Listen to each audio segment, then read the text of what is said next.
Olá, primos e primas, sejam bem-vindos ao novo episódio do Conversas de Chuveiro, o podcast oficial dos primos. Neste podcast nós falamos de finanças pessoais, empreendedorismo e investimentos em português. Connosco temos a maravilhosa Mary Poppins. Olá!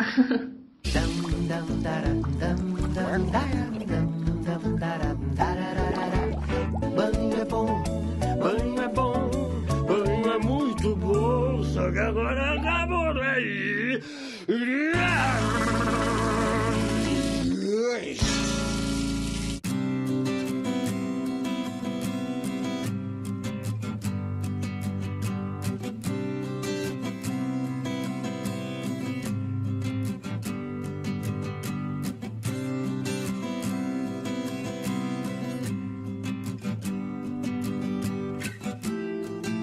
Primos, neste episódio nós separamos alguns dados que para nós são importantes para vocês começarem a investir.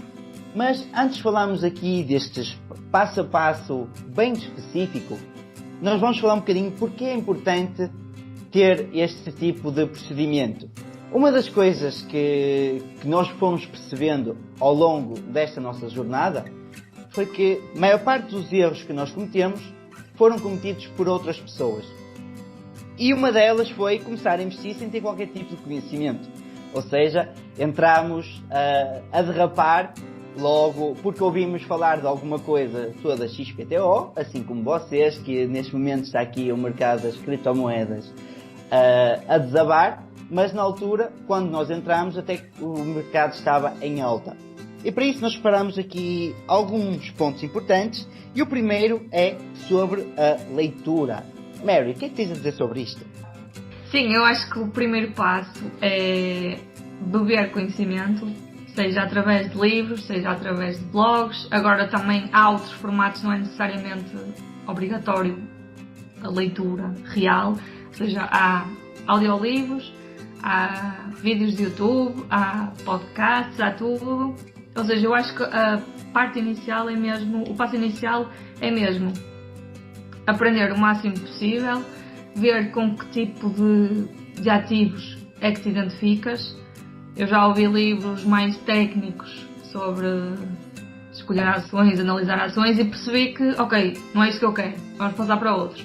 E depois também é uma pergunta que me fazem algumas vezes que é: tu lês tantos livros sobre o mesmo tema, não é repetido? Não estás sempre a ler a mesma coisa? Não, porque cada livro é de um autor diferente, mesmo que seja o mesmo autor. Se está a escrever um livro novo é porque tem um ponto de vista diferente ou outra coisa qualquer. E isso é como conversarmos com as pessoas, ou seja, a partir do momento em que tu gostas deste tema, gostas de ouvir falar sobre ele, gostas de conversar sobre ele e gostas de ouvir pontos de vista diferentes. Eu já estou num ponto em que às vezes em certos livros ou em certos blogs ou vídeos não concordo 100% com a opinião, mas lá está. Isso aí, eu acho que só se consegue isso quando lês muito e ouves muito e tudo mais, depois já começas a conseguir filtrar o que é que faz sentido para ti e o que é que não faz, e o que é que tu gostas e o que é que não gostas. Ou seja, eu acho que o passo mesmo inicial é aprender o máximo possível e continuar, porque isto é um passo que no fundo acompanha em todos os outros que se seguem.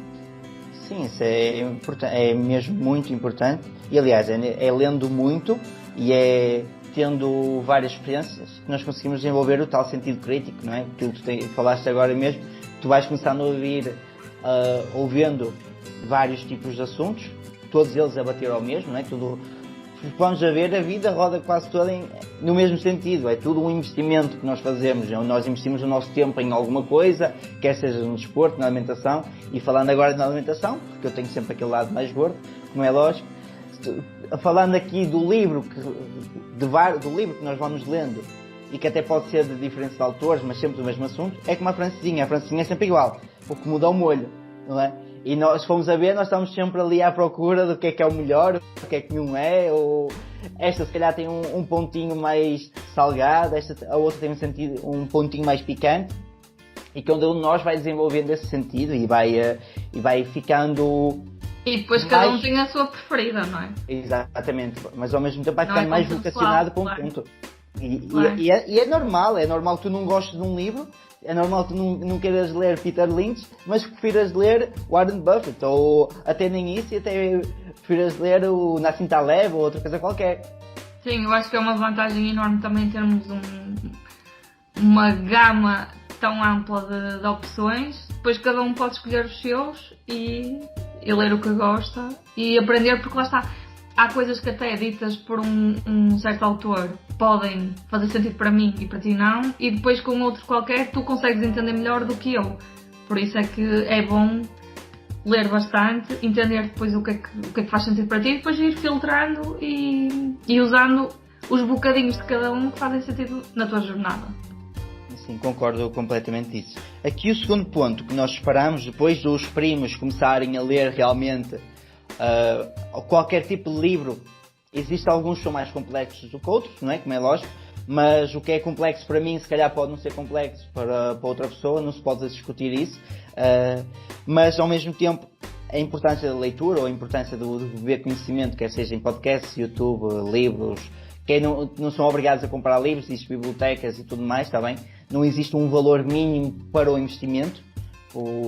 Felizmente hoje em dia está tudo acessível através de um telemóvel ou mesmo em qualquer tipo de biblioteca. Através de €1 nós somos sócios de uma biblioteca, portanto, meus amigos, €1 vocês até encontram no meio do chão, um caso de sorte.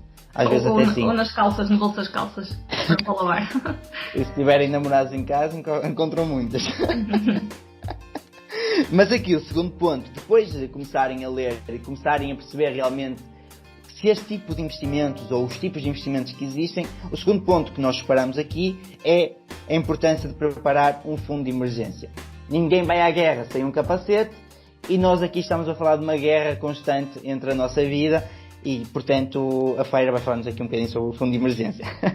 Sim, nós temos um episódio dedicado só ao fundo de emergência, exatamente, também não precisamos alongar muito aqui.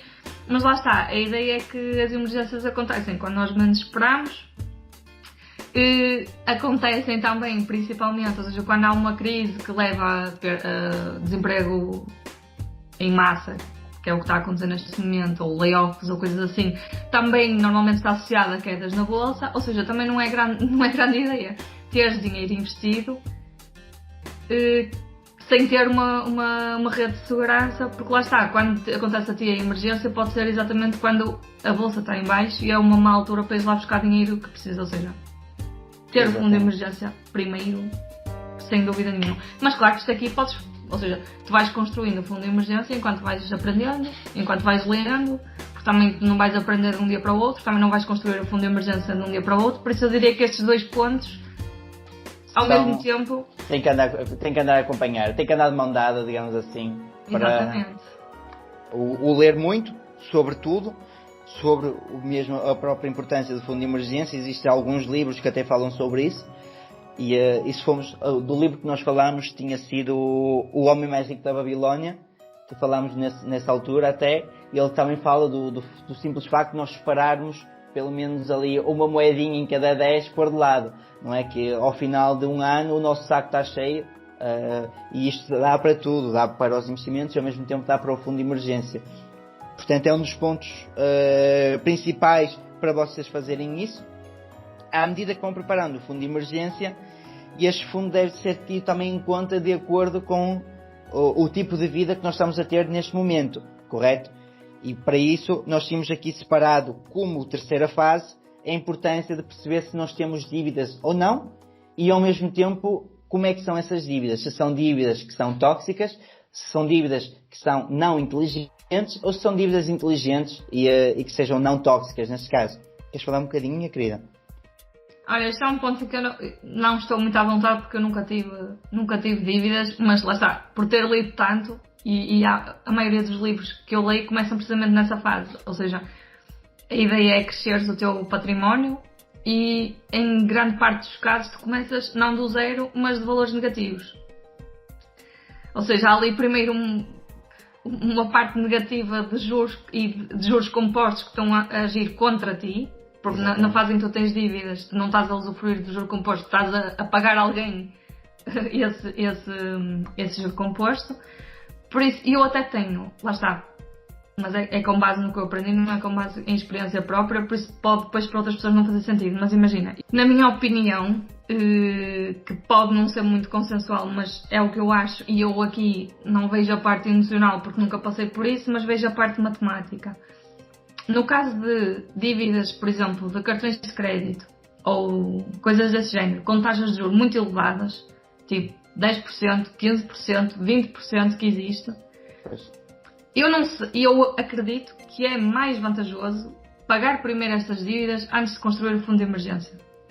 Porquê? Esta dívida é garantida e tu estás a pagar o juro sobre ela que não é baixo. É um juro que tu não consegues noutros investimentos. Estás ali a ter um retorno. Se pagares esta dívida, estás a ter um retorno garantido de 10, 15 ou 20% no teu dinheiro. E o que é que acontece? Quando tu já estás nesta situação em que tens uma dívida com esta taxa, se não tiveres, imagina que amortizas e não tens fundo de emergência e te acontece qualquer coisa e tens, sei lá, uma despesa de 1000 euros. O pior que pode acontecer é tu voltares a ter essa dívida, mas tu já a tinhas de qualquer forma. Exatamente. Já estavas enforcado na mesma. Exatamente, porque imagina, há uma probabilidade, que pode ser alta ou baixa, de te acontecer alguma coisa e tu precisares do fundo de emergência. Mas esta dívida que tu tens com uma taxa de juros enorme é 100% garantida. Ou seja, estatisticamente faz mais sentido tu pagares primeiro estas dívidas super altas e porque lá está, na eventualidade de te acontecer alguma coisa que precises de, lá está, não tendo fundo de emergência, contrair outra dívida, a única coisa que acontece é que voltas à situação em que já estavas anteriormente. O que é que tu achas sobre isto? Pois, e também uma das coisas que não nos podemos esquecer é que este tipo de dívida, a dívida de cartão de crédito é aquela que é mais tóxica de todas. Em primeiro lugar, não existe um limite em termos de taxas que eles possam aplicar, ok? Porque eu lembro que tinha feito um estudo e liguei para vários bancos a perguntar, olha, afinal, qual é o limite da taxa de cartão de crédito? E não existe. Eles não foram capazes de me dar essa informação no balcão. E mesmo pesquisando em diversos sites, eles não conseguiram dar essa informação. Então nós temos que ver uma coisa. Se nós temos uma dívida de cartão de crédito que é 20%, se nós não conseguimos pagar essa dívida, ou se deixarmos de pagar essa dívida por algum motivo, esses 20%, aliás, esses 1000 euros, podem se transformar facilmente em 20 mil euros assim num ano. A brincar. Mais um bocadinho. Porque estamos a falar de 20%, quer dizer que em 100 euros nós vamos estar a pagar mais 20 euros logo. Epá, 20 euros é muita coisa. Não, e depois lá está. Se não amortizares esses 100 euros, esses 120 euros, no ano seguinte vais pagar juros sobre 120. Ou seja, tu aí tens o juro composto a agir contra ti. Pois. Porque nós falámos do juro composto em nosso benefício, que é a 8ª maravilha do mundo e tudo mais, mas no caso de dívidas, é contra ti que ele atua. É a 8ª maravilha do mundo, mas ao inverso. Não, é para quem te empresta o dinheiro continua a ser a 8ª maravilha do mundo. E temos de ter em atenção que nós conseguimos um juro composto, digamos assim, em média de 8% ou 9%, mas do outro lado ele está a conseguir um juro composto de 20% logo. Então, quanto a isto, para dívidas tóxicas, neste caso para dívidas de cartão de crédito, dívidas que vão até 20%, 30%, 40%, sem aqui um limite, eu recomendo logo começar por aí. Aliás, foi isso que eu fiz na minha altura, foi liquidar esse tipo de dívidas. Nesse caso tinha sido de um crédito automóvel, mas que também a taxa por si só era alta, já não me lembro assim de cabeça, mas devia ser à volta de 8% a 10%. Não consigo, não tenho aqui os papéis, já foi há algum tempo. Mas então sim, nesse ponto, o importante aqui seria realmente liquidar esta dívida. No entanto, digo que montar a reserva de emergência podemos fazer quando temos uma dívida que exista, mas que as taxas em si sejam baixas. E aí nós podemos conciliar a criação e pagamento da dívida ao mesmo tempo com a preparação do fundo de emergência. Isto aqui estamos a falar no máximo dos máximos, digamos, em uma dívida onde a taxa aplicada seja 5%, ok? Onde por norma, ok? Eu ponho sempre isto aqui por norma em aspas, está bem, primos? Nós iremos conseguir um retorno de 8%, ok? Então estaríamos ali a compensar 3% no nosso portfólio. isto seria para mim a importância de o preparar o fundo de emergência ao mesmo tempo que estávamos a pagar aqui a dívida. Não sei se... Eu acho que neste ponto o que eu faria era fazer uma tabelinha com a dívida, com a descrição da dívida, a taxa de juro que tem e o valor em dívida. E depois, lá está, olhar um bocadinho para essas percentagens também, por exemplo, tu falas aí dos 5%, mas imagina que eu sou super conservadora e o dinheiro que eu vou investir vai ser em certificados de aforro, certificados de tesouro, ou seja, coisas que não vais conseguir essa rentabilidade de 8%, que estás a contar tipo com 2% ou no máximo, ou 3%, lá está, tu aí continua a ser preferível amortizar as dívidas de 5%, por isso também depende um bocadinho, lá está, da aprendizagem que tu fizeste antes, saber qual é que é a tua tolerância ao risco, saber tudo mais, saber quais é que são os ativos que tu vais querer comprar e ver um bocadinho, lá está, isso aqui nós só podemos ir ver as rentabilidades, o histórico das rentabilidades e assumir que o futuro vai ser parecido, porque não há uma bola de cristal, tu não consegues, mas ok, já há 100 e tal anos de dados, podes assumir que será um bocadinho parecido, ou tens de considerar alguma coisa, é uma estimativa boa para se usar. Exatamente. E comparar um bocadinho, lá está, saber, ok, eu vou investir neste tipo de ativos, tenho uma rentabilidade média de 2%. Todas as dívidas que estão acima desse valor, matematicamente, faz mais sentido pagá-las primeiro, porque vou ter um retorno maior. Nas dívidas é um retorno garantido. Negativo? Exatamente, de 5%. Não, se as pagares, por exemplo, uma dívida de 5%, tens um retorno garantido sim. de 5%, enquanto que num certificado de aforro do tesouro tens, não sei, estou a inventar valores, 2%. 0,7. Ok, estou a ser simpática então. 0,7 e 6 anos. Pronto, ok. Mas, ou seja, faz um bocadinho depois sentido também, claro, que depois cada um tem essa situação e ver, lá está, comparar as taxas de juro e pensar que cada coisa que tu estás ou seja, tu ali tens uma rentabilidade garantida ao pagar a dívida, que é o valor da taxa de juro que tu estás a pagar. Pois. E comparar um bocadinho, lá está, com a alternativa que é investir esse dinheiro. No entanto, eu vou ter que dar aqui uma chinelada também aos primos que estão lá em casa, porque nós estamos a falar aqui em termos de risco e tudo mais, mas acho que estamos de acordo que o simples facto de nós contrairmos uma dívida, o simples facto de nós chegarmos e comprarmos um automóvel a crédito, nós já estamos a meter nas nossas costas um risco que não tem nada a ver com moderado, não é? Não tem nada a ver com um risco reduzido. E um dos principais pontos que me leva a trazer esta chinelada aqui para os primos tem mesmo a ver que muitas das vezes nós metemos aquela prestação que dizemos que cabe no bolso, não é? São 300 euros que eu vou pagar todos os meses pelo meu crédito automóvel. Dá bem. Mas a verdade é que numa situação de desemprego já não dá bem. Aliás, dá muito mal. Portanto, eu acho que a partir do momento em que os primos foram capazes de assumir este risco de ter um crédito automóvel, santa paciência, eles vão ter que ser capazes de assumir pelo menos durante algum tempo um risco a seguir, porque não estão a ser coerentes. É uma forma de ver a coisa. É uma forma de ver a coisa.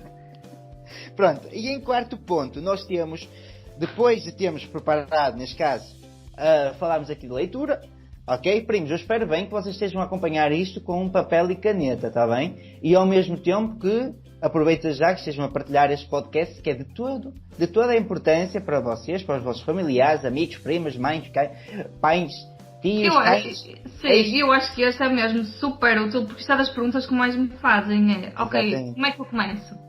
E aqui está mesmo o passo a passo direitinho de como fazer, depois é só pôr mais à obra. Por dois nabiças que não percebem nada disto. O quarto passo, então, depois de aprender fundo de emergência e pagar as dívidas, é então registar as despesas e os rendimentos, ou seja, as entradas e saídas mensais, para percebermos quanto é que nós conseguimos poupar por mês. Há muita gente que não sabe bem quanto é que recebe, porque uma parte vem em cartão refeição e outras vezes em não sei o quê, e depois acha-se que se gasta não sei quantos euros, mas sem grandes certezas. Não dá para controlar nada assim. Isso é a mesma coisa que tu dizes que queres emagrecer não sei quantos quilos até ao verão e Não sabes não quanto é tens que uma pesas. balança em casa. Exatamente. Ou não sabes quanto é que pesavas no início e quanto é que pesas no fim. Tipo, não faz sentido. Mas Eu pelas minhas acho contas eu já perdi peso. que já, pronto. Só não sei quanto é que só não sei quanto é que pesava no início. Pois, exatamente. Por isso eu acho que, lá está, é super importante saber quanto é que estás a gastar, exatamente. Exatamente, pronto. Se não se quiser. Eu gosto de registar e ter tudo direitinho e quem me dera ter começado a fazer isso desde o início, porque é mesmo muito fixe olhar para os gráficos e Eu saber. já sabia, tinha que vir o gráfico para mim.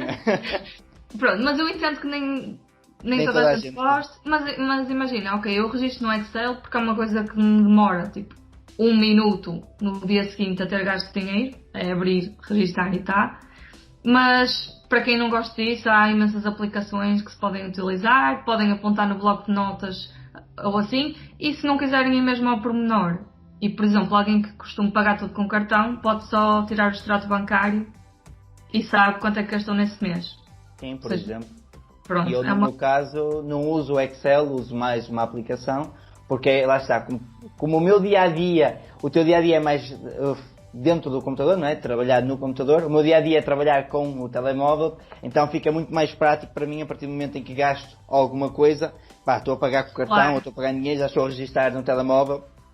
E A ideia é que não há desculpas, ou seja qual for a forma como tu te adaptares melhor, é a forma que tens de utilizar. Não há uma fórmula mágica, nem uma receita melhor que as outras, é o que fizer sentido para ti no teu dia a dia, é o que deves fazer. Mas também acho que é importante nós dizermos aos primos que eles não têm que ser exaustivos, se calhar numa fase inicial, no que toca aos registros, que acho Não, que e até, é algo disso que pode certo, acontecer. imagina, eu até te digo, por exemplo, eu quando fiz a minha folha de Excel, passei ao meu namorado, para ele registrar também. E ele, tipo, fez aquilo durante 1 mês, ou 2, acho que foi 2 meses, para saber quanto é que gastava. 1 mês bateu certo com o outro, a partir de agora ele sabe que é aquele X, tipo, pode variar mais 50 euros, menos 50 euros, uma coisa assim. Mas pronto, ele não tem paciência para isso, eu adoro. Mas pelo menos eu acho que 1 mês ou 2, mesmo que não queiras ir ao cêntimo, tipo, olha, comprei um café agora, vou apontar aqui. Pronto, dás ali uma margem de 20 euros ou uma coisa assim, mas o grande... O grosso em si é que tem que ser registado. Daí eu estava a dizer que eles não têm que ser exaustivos nesse ponto. Claro. Porque é isso que vai acabar por fazer com que as pessoas deixem de registrar as despesas. Deixem de acompanhar realmente, ou deixem de ter aqui uma estimativa de quanto é que estão a gastar, porque lá está. Tentam fazer tudo de uma forma exaustiva, ao início, ao cêntimo. Gastei agora 5 cêntimos numa chiclete, vou registar. Eu Não faço é? isso. Pois, mas lá está, mas já ganhaste o hábito. Agora nós estamos... E gosto, lá está, e gosto de ver, mas não é obrigatório. Não é Agora, obrigatório. se vamos pegar no exemplo do teu namorado, que ele não tinha esse hábito, tu disse, lá está, e ele não tinha o hábito e começou a registrar, passado 2 meses alcançou-se. Não, porque lá está, porque ele fez e pode ser feito assim. É, ok, eu não faço, ele quando fez isso, não fazia a mínima ideia de quanto é que gastava. E passou a fazer, pronto. Tem ali um valor, sabe, ok, é isso. Pode Mais ter uma coisa, rapagem, menos coisa. Exatamente, mas não há de ser, a não ser Pronto, que seja um mas mês e qual é que é a espetacular. vantagem disso? Qual é que é a vantagem disso? É que, por exemplo, se eu recebo 1000 euros e registro durante 2 meses as minhas despesas e gastei 800 euros, eu posso dizer que consigo poupar 200 euros por mês. Exatamente, e com esses 200 euros, aliás, além de saber que gastamos 800 euros mensais, correto? Também sabemos quanto é que vamos precisar para ter o nosso fundo de emergência. Exatamente. Não é? Que neste caso seria os 800 vezes 6 meses, podemos pensar assim, seria então os 4.800 euros que estariam de lado, poupadinhos na mesinha de cabeceira ou na gaveta das cuecas. Pode ser algo assim, Exatamente. muito pensado.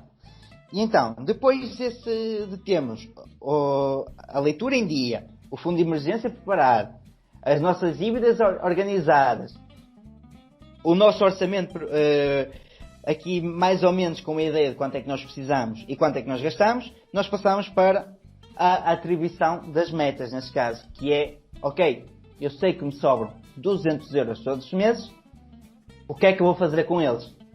Gastar, a partir de hoje está fora de questão, não é? Porque vocês já gastaram nos 800 euros até agora, então estes 200 euros têm que ter um fim prático, um fim útil. E esse fim útil não é o shopping mais perto.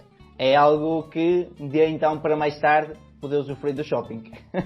Claro.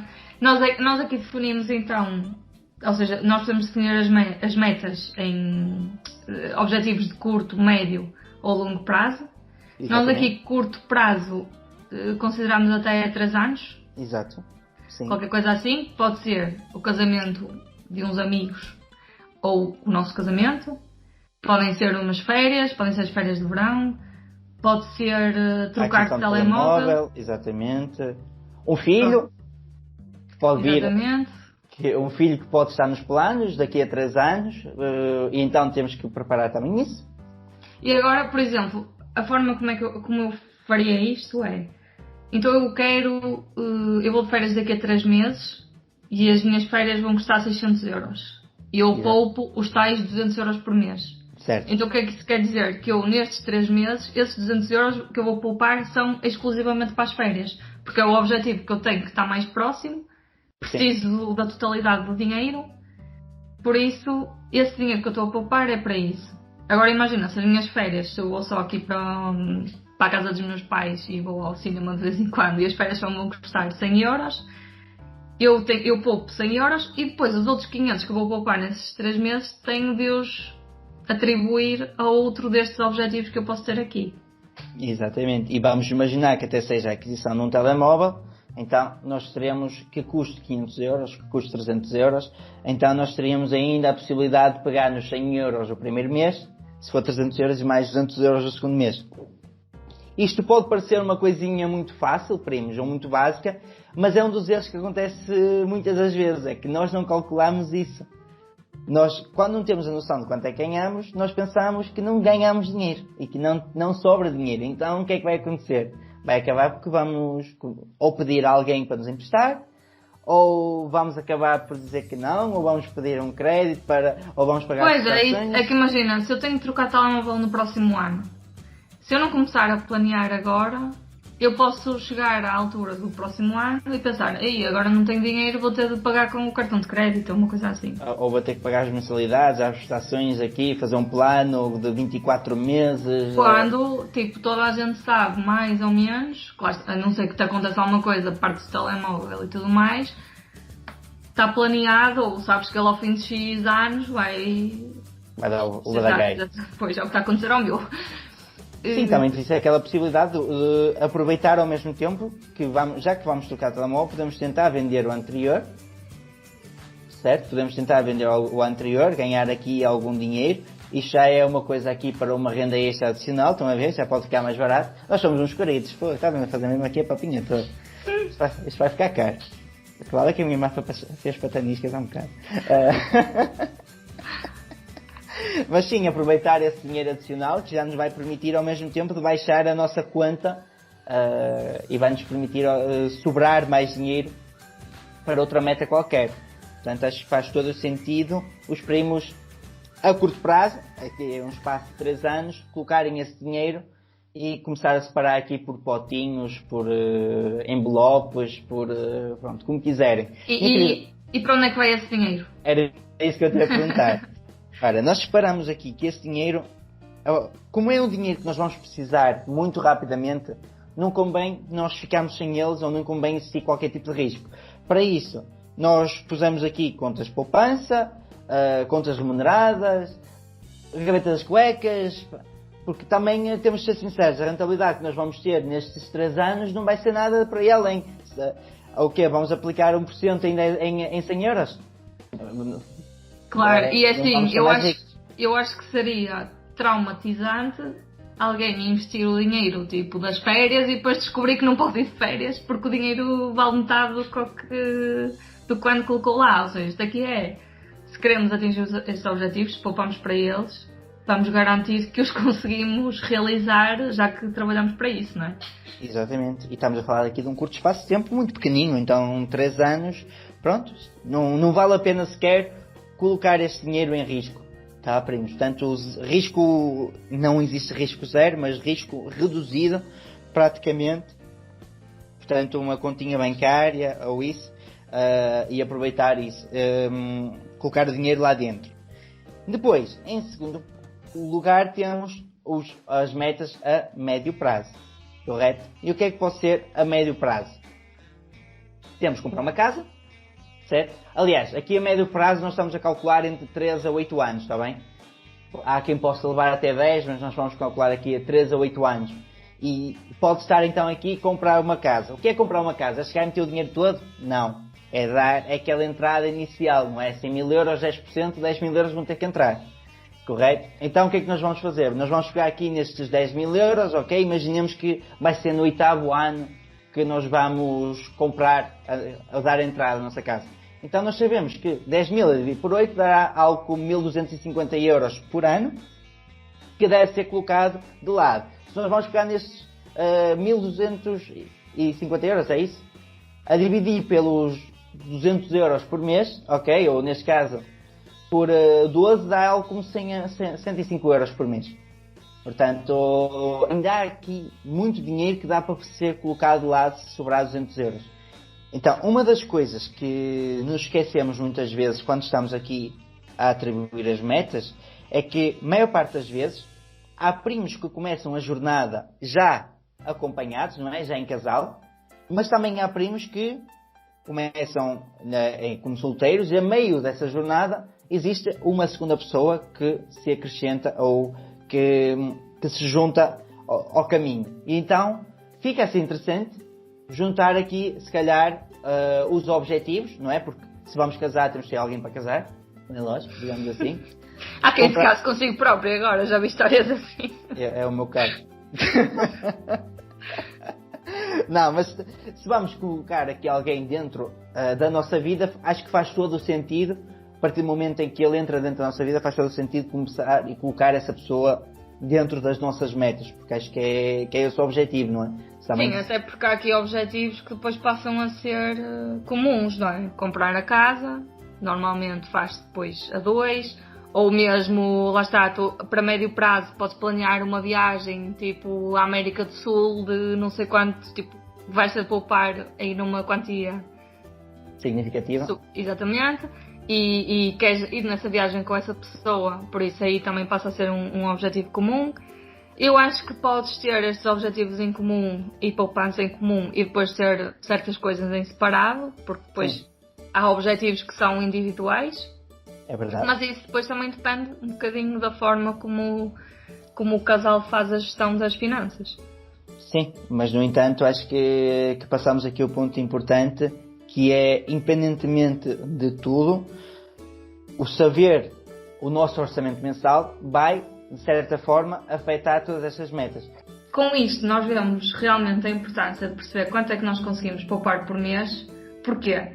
Nós podemos ter aqui uma série de objetivos, tipo, temos as férias daqui a 3 meses de 600 euros, queremos comprar um carro de 10 mil euros daqui a 6 anos, queremos comprar uma casa daqui a 10 e poupamos 200 euros por mês. Ao fazer aquelas continhas básicas que nós dissemos, ou seja, de saber atribuir os 200 euros por mês que vamos poupar ao longo deste prazo, podemos chegar à conclusão que não conseguimos comprar a casa daqui a 10, que vamos precisar de mais 2 anos para conseguir juntar para isso. Sim. Por isso é que é importante, lá está, saber quanto é que nós conseguimos poupar por mês e distribuir por estas caixinhas de objetivos que temos, tendo em conta o prazo, tendo em conta tudo.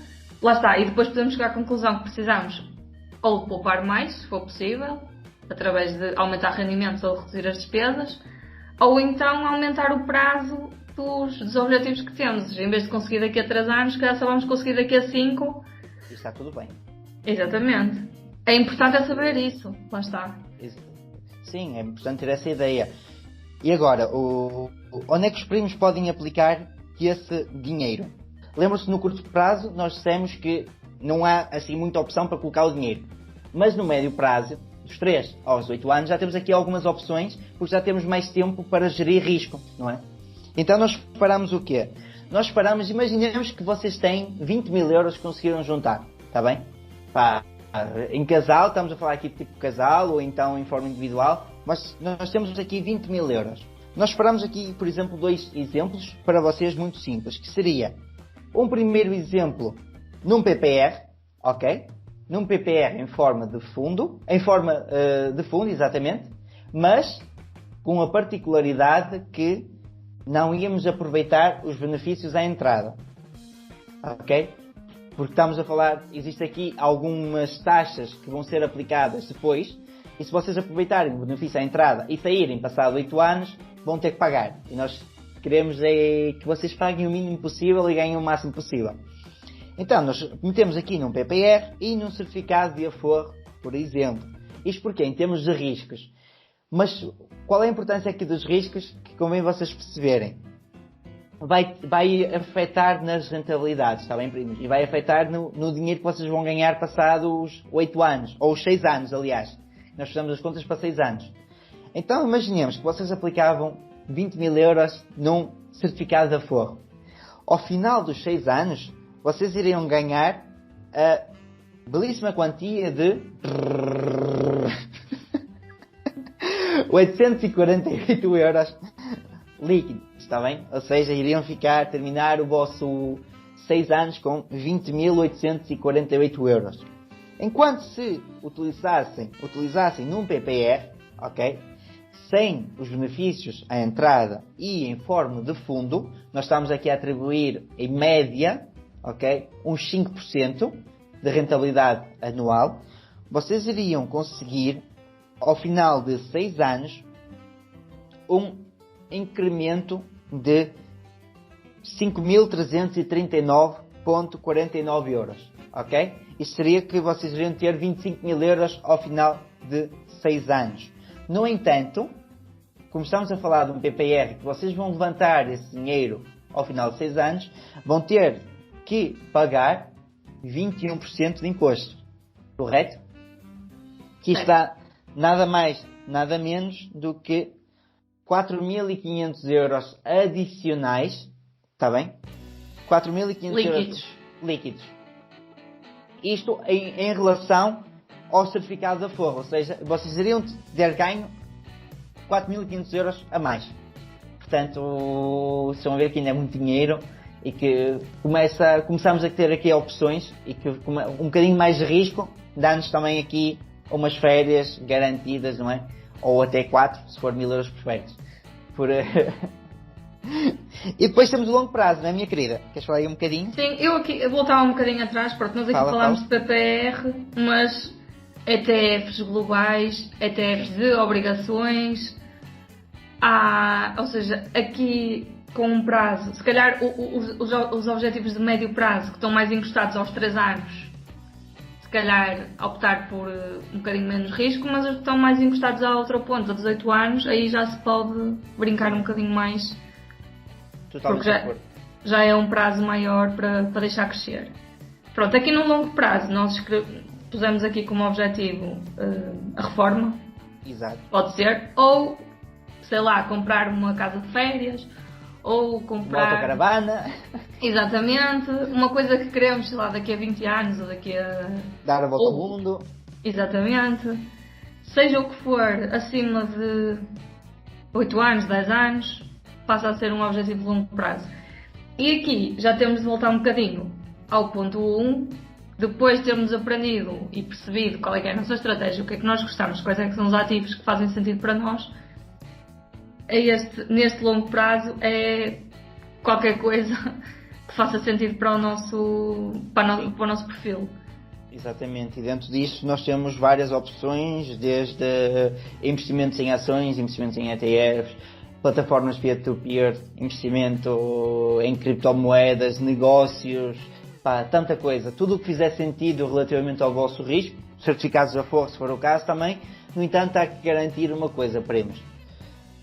O risco vai sendo diluído quanto mais tempo nós damos aos investimentos, está bem?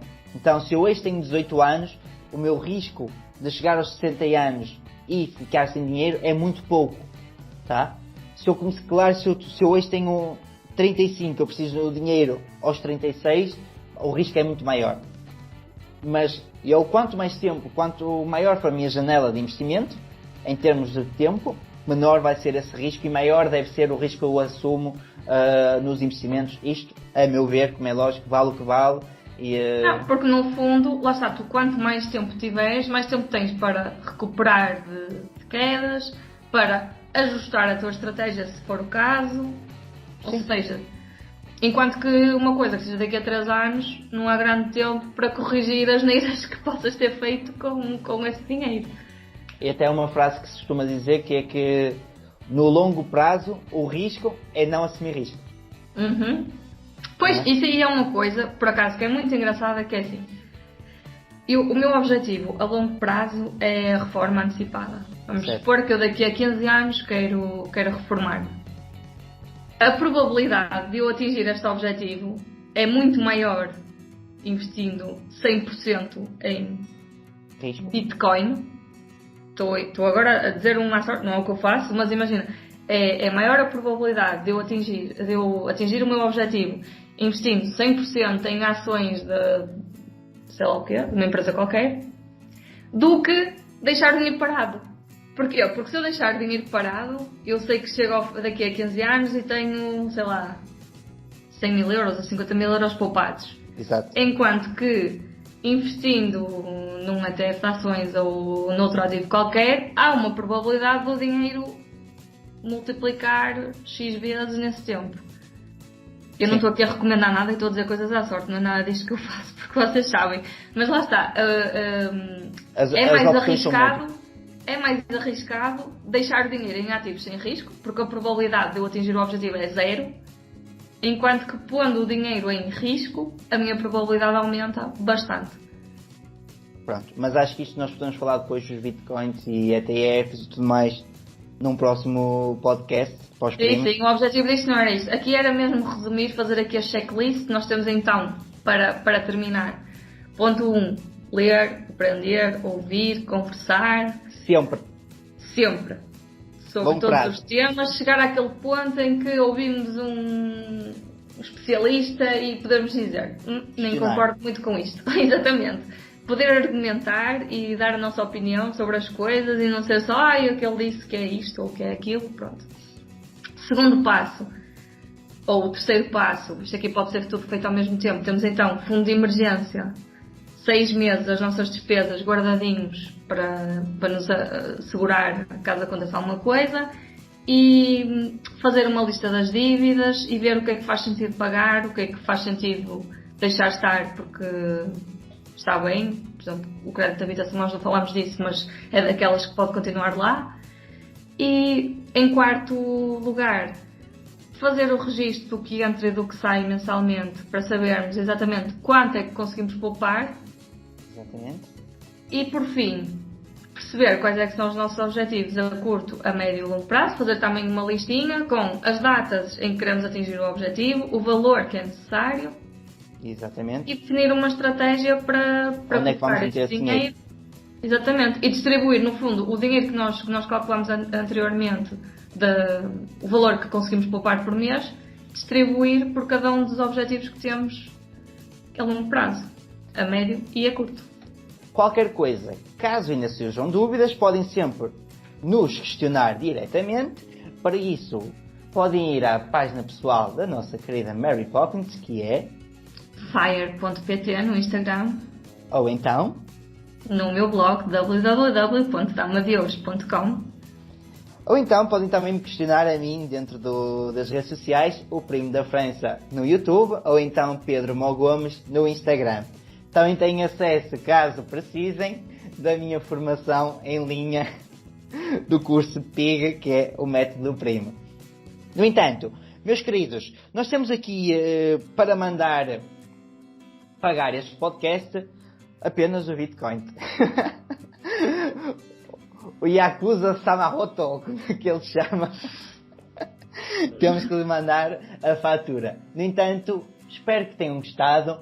Não se esqueçam de subscrever o podcast nas principais plataformas, deixar o vosso comentário, partilhar se gostarem, está bem? Que é sempre um gosto. E vemo-nos na próxima semana. Adeus. Adeus. Tchau.